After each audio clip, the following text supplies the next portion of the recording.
I'll begin today with a reading from a post on the religious blog Patheos by the Reverend Aaron Walthen, who goes by the pen name Irreverend.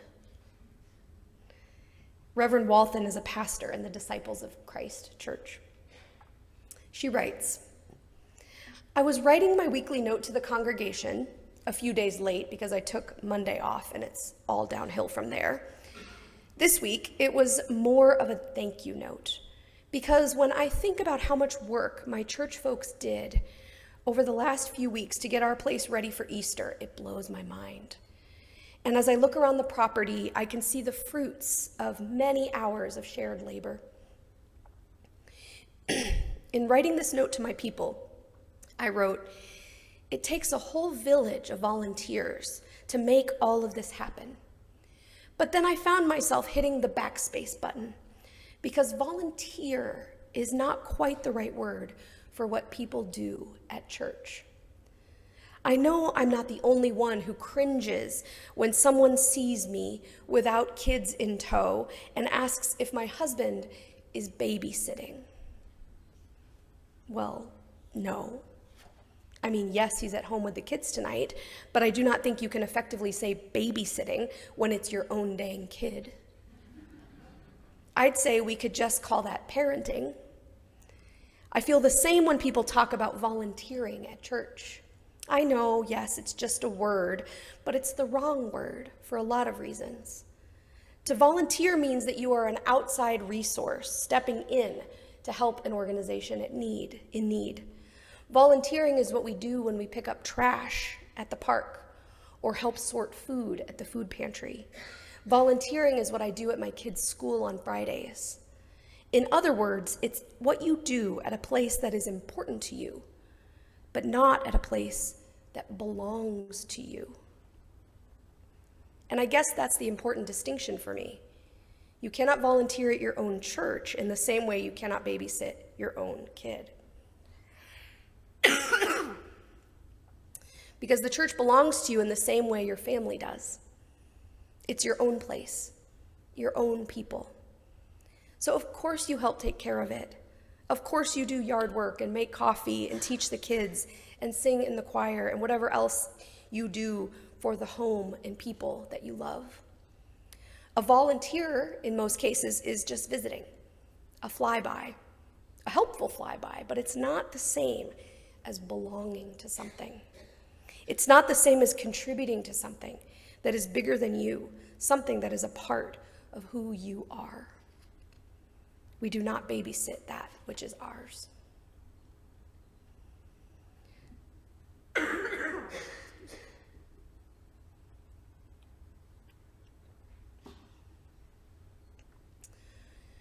On May 2nd, just a few weeks ago, Dr. Vivek Murthy, the U.S. Surgeon General, released an 82-page report titled The Epidemic of Social Isolation.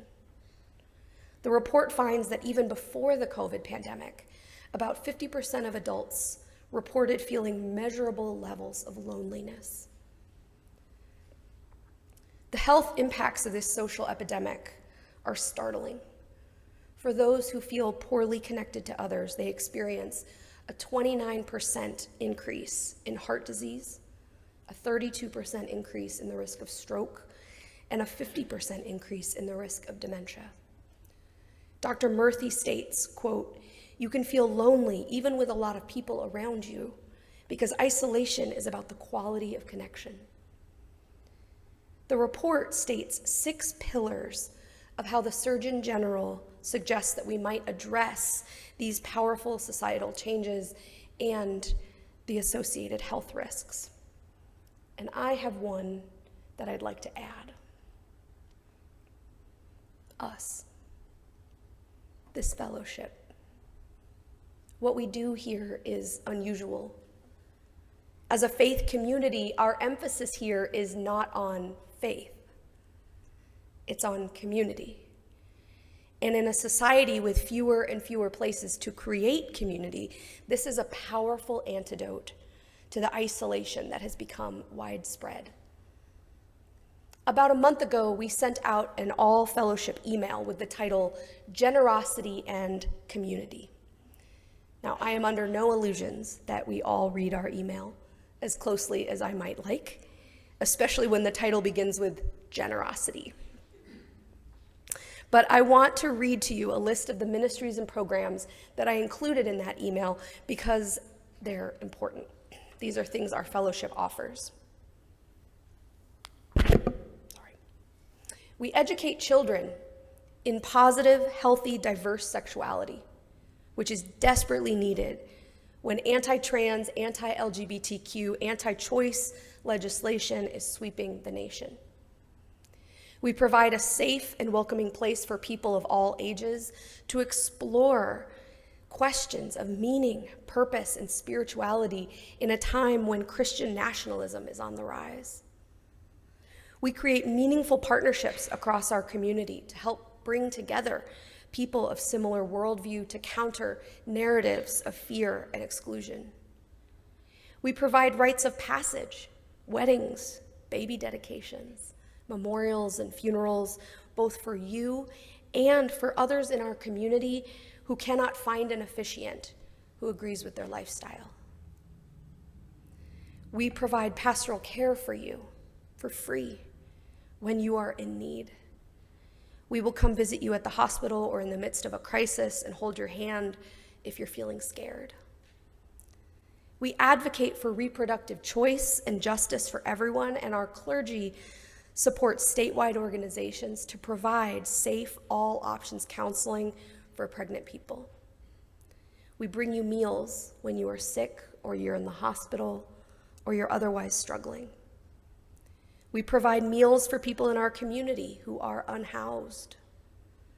We provide powerful personal support for asylum seeker families in our community and have ongoing relationships with our undocumented neighbors who know that we are a safe place in case they ever need refuge inside a sanctuary congregation. We're a green sanctuary. We're always striving to improve our commitment to environmental justice and sustainability, including supporting our indigenous neighbors in the Menominee and Brothertown nations. We provide a place for you to make friends and connections, to discuss deep thoughts, to enjoy soup and Dungeons and Dragons, and to sing with joy. We offer services, sermons, discussions, and groups that challenge and inspire you to live your values in the world. The point of this list was that our fellowship does so much to help bring people together, and yet none of us are directly impacted by every single one of them. But we value those things. Now, I do not have a child in Owl's, our whole lives, sexuality, but I'm so glad that Wednesday night when I was meeting with our governing board, we could hear that class meeting. They were running around and laughing really loud. They were learning the appropriate anatomical language for their body parts, which is funny, but also so important. It's life-giving to know what you are a part of and what your community makes possible, not just for you, but for other people. But in order for it to be possible, we each have to make this community happen. We have to do it. We cannot be solely recipients of it. This community is yours. I titled today's service, "We Are the Fellowship." It is not mine. I'm not a member here. This is not my fellowship, nor is it Hannah's, nor was it Roger's or anyone who came before us. It is yours. You are not users of this place, attendees, consumers, or even, dare I say, members. You are co-owners, so to speak, of this cooperative entity, this fellowship. And I've been thinking about this idea, and the word stewardship comes to mind. And we often use this word, stewardship, when we're talking about money. But stewardship means to take care of something. In our case, it is something that is ours, but will not be ours forever. If you're a member here, I want you to remember back to when you joined. What was this place like? Who were your ministers at the time? Did you have any ministers at all? Who were the other people in the room? What were the kinds of songs you were singing? Now, the memories that you have are different from the memories that those people who just stood here, who just joined our fellowship, the memories that they will have. And it will be different yet again for those who join in 5 or 10 or 20 years. It will be different for little Paul when he grows up. Some of what it is that we came here for, some of what we love will remain, and some will change. Some of those changes you will find invigorating and wonderful, and some you will not be a fan of. It's fine. But thank goodness that we are not exactly the same as we were in the 1950s. Because I promise you, if we had not changed from that time until now, we would no longer exist. The people who came before us were the stewards, the caretakers of this place. And now in this moment, we are reaping the benefits of that care. And now it's our turn to take it and hold it until it is not ours anymore. So what does it mean to steward a religious community, especially at our time, a time in our society when participation in community life at all is optional? And certainly faith community life is waning by the day. How do we maintain this life-giving community so that it remains a life force for each of us, as well as those who come after us, so that it continues to serve each person here and provides a hub of liberal religious values in this community, in a world that is increasingly hostile to those values? How do we steward this place so that it continues to offer those things that I listed a little while ago, as well as whatever else needs to come next that we have not yet imagined? So I have 3 suggestions. The first, seemingly simple: participate. Without you, this community is not the same. I think about it like a chemical reaction. Every person who comes changes the reaction just a little bit. We need you to be here. And without participation, you don't get out of this place what you could. Come on Sundays. I know there are a lot of things tugging at your attention and your time, but this is when we share a common experience. Invite your friends. I promise they won't think it's as weird as you are worried they might. Invite your friends, bring them here. But beyond Sundays, participate in something else. Come to Soup Saturdays for food and for fun. Sing in the choir. Join a journey group to go deep with a group of people. Join Spill It Sister, or the Senior Wonders, or the Goddess group. I see your row back there, goddesses. Or the men's group to get to know other people here. Participate in one of our spiritual practice circles, the Gathering Circle, the Earth-Based Group, or one of our Buddhist sanghas, or photography is a spiritual practice. None of these groups is a secret. You can find them on our website, or you can just ask someone if you're not sure how to get involved in one of those groups. And if there's a group that doesn't exist that you would like to see here, just let us know, and we will help you figure out if there are other people who want to make that happen. If you are the only one, then it's not a group, but we'll help you find some other people to make that group happen. Nothing that exists here has been here the whole time. We need you to help make it happen. So participate on Sunday mornings and beyond. It's what makes this place vibrant and joyful. It's what is good for you and for those who come next. Number 2, serve and give. Help out. We need you to give financially. I know it's no fun to talk about, but we live in the world which is currently operating under a capitalist economy until we can overthrow that, they expect us to pay money for things like electricity. We can't pay in good intentions and values. They do expect us to write a check every month for our mortgage and the coffee that you drink and the health insurance that your staff receives. Our proposed budget that is going to be voted on June 4th includes about $735,000 in expenses for the coming year. Now you can do the math. We have about 500 to 600 people here. You can do the math to figure out what that comes out to. And some people cannot give anywhere near that average amount, and that's fine. And some people can give more, and that's how it all works out, because that's what it means to be part of a community. We pay the bills, and we make it happen together. But we also need you to support through time and talent. And I'm going to try to avoid the word volunteer, per the blog post that I read to you a few minutes ago. But being of service to this place is what makes it possible for it to continue. We have 5 full-time staff, 1 half-time staff, and a few very part-time staff here for over 500, 600 people, and a lot going on. The staff is deeply, beautifully committed, and they cannot do all of it for you. We need people to make coffee, to wash the linens between Sundays. They don't magically appear washed on Sunday morning. Somebody does that.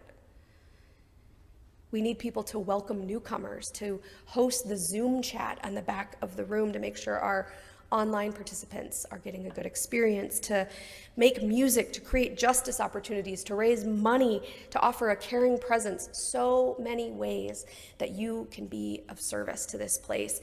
And if you're sitting there and you have thought at some point, I'm so glad the fellowship exists, but you only come on Sundays, then consider this your invitation. We need your help. Now, I know, just like some people don't have a lot in terms of financial resources, and some people do, the same is true for time. Some of us are parenting, working, caregiving, doing a million things. I understand not all of us can commit to some huge, long, time-consuming task. That's fine. We have small tasks as well. But signing up to serve in some way will make sure that you feel like you have some skin in the game. You'll care more about this place. And that's how you get to know people. Standing out there, handing out programs, serving coffee, teaching RE, whatever it is, that's how you get to know people. So I want to show you this resource that I recently created. It emerged out of a brief lesson that I did with the Leadership Path class earlier this fall. They wanted to know all the different ways that they could possibly be of service, and so I listed 5 different categories. And now you can find those categories on our website. fvuf.org. You can either go under Connect with Us, down to the bottom, Ways to Help, or you can scroll all the way down to the homepage, and that earth with the paper dolls holding hands, click that link. And it will bring you to this page called How Can I Help? And there's your 5 categories. Hands-on service. You just want to show up, do something, and leave. Behind the scenes, if you want to do stuff from home, when your kids are in bed, or if you love a spreadsheet, behind the scenes is for you. Caring opportunities, if you love to be with people and help them feel cared for. Long-term or systemic change, if you love a good meeting, long-term systemic change is for you. Upfront leading or facilitation or teaching, you like to be up front, lead groups of people, then click that one. So those are your 5 categories, and when you click on whichever one of those interests you, click Learn More, and it will bring you to a page where there will be a key on the left. If you're looking on your smartphone, it's up at the top. It'll show you roughly how many hours per month we expect that job to take, what kinds of things are required in order to participate in that. Some of the jobs, if you want to do laundry for us, there is nothing required of you. We will say yes to you being a part of that team. If you want to serve on our care team, we might have a few things that we need to make sure that we're vetting the people on that team appropriately. Some of our groups require an application, and we might need your skills and talents, but maybe not this year. We might need them in a coming year when we're looking for a different group of different demographics. We want to make sure that we don't have all longtime members or something like that, So some of these things are sign up, some of these things are application, but you can find out how to get involved. If you've looked through all of those and you think, maybe I'll look at a different category, you can navigate to a different category on the side. So I don't want to hear that you don't have any idea what's going on around here. There are lots of ways to get connected, and we have, through the magic of our web designer, made this incredible resource for you, and I hope that you will use it. Especially because I'm going to be taking a sabbatical in the coming year for a few months, and so we need you to say yes. We need you to sign up to be of use in this community, both to keep this community strong and for your benefit as well. Number 3, the last of my 3 suggestions for you of what it means to steward a religious community is to join as a member. Many of you are already members, but some of you are not yet. If you've been coming for a while or a long time and you're still not a member of this fellowship, I encourage you to consider joining. Being a member means hitching your proverbial wagon to this train. The train is going, and we need you to be on the train with us, both to lead and to follow.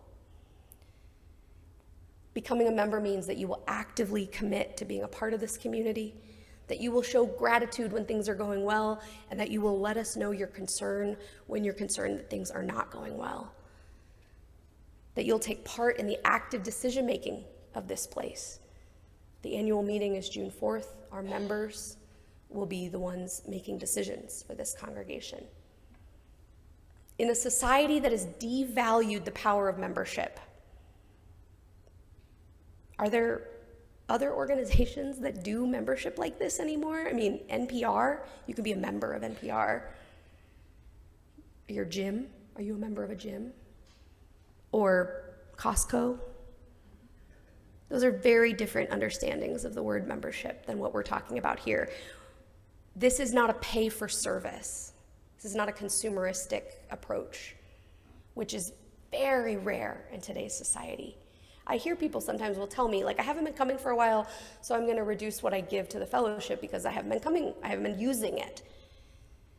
And I understand that mentality, but if you think that this place matters, not just for you and what you're getting out of it, but what people in our community get out of it, for the transgender youth at East High School who need to know that a church exists that says that their gender is holy, we need to be here. We need you for your children, for your grandchildren, for Paul and his children. If joining as a member is something that you've been thinking about, but you just haven't gotten around to it, I will be in the Brown Room today after the service. The Brown Room is in our RE wing. When you first come in the doors, it's off to the right, all the way down at the end of the hall, the room with the couches in it. I'm going to be doing a pop-up membership ceremony. So if you're like, you know what, I think I'm ready to join, come join me in there, and we will talk about membership. 6 people joined after the 9 a.m. service, so that was exciting. This is a quest to create a community at a time in our world when people need community more than ever. It is a deeply life-saving thing that we are doing here. And I hope you have found your place here. If you have, I celebrate with you. If you're new or you just need help getting more connected, I am here for you. Hannah's here for you. We are all here for you. Say yes to this community. We need you. And the Fox Valley needs you. The world needs more communities like this one to flourish. Amanda said the quest is to save the world. Maybe that is true for us as well. Amen. May it be so.